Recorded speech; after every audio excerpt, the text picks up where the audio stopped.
Madam Chair. What does it take for member states to get serious about measures to protect the human rights of older people?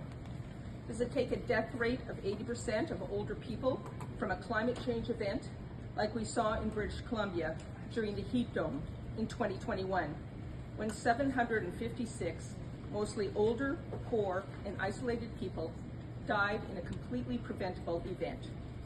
Does it take Canada's long-term care homes having the worst record for COVID-19 deaths in the developed world in the first few waves of the pandemic?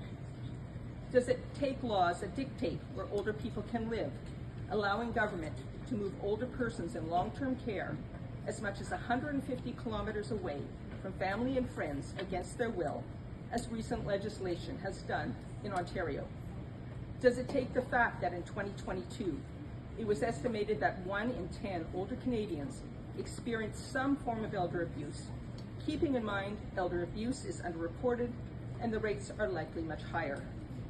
There are many more examples I could cite, but the point is this: these are all violations of the human rights of older persons, and these ones are happening in my country of Canada. We heard Canada noting today that their commitment is to protecting and promoting the rights of older persons. If so, they should be supporting a convention. Otherwise, it's just words that lead to the continued exclusion of older persons from enjoying their human rights. Now, we all know that Canada is not the exception, and that the violations of the rights of older persons are happening all around the world. And these violations are the results of ageism.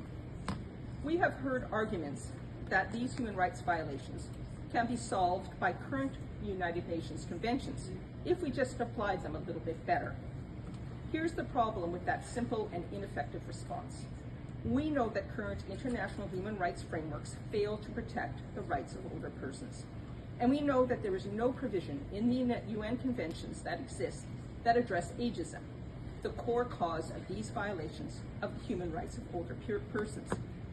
We have conventions on the right of persons with disabilities because of ableism. We have a convention on the elimination of discrimination against women because of misogyny. We have a convention on the elimination of all forms of racial discrimination because of racism. We need a convention on the rights of older persons because of ageism, and we need it now. Do the right thing and support us in our call for real and meaningful protection of the human rights of older persons. Thank you.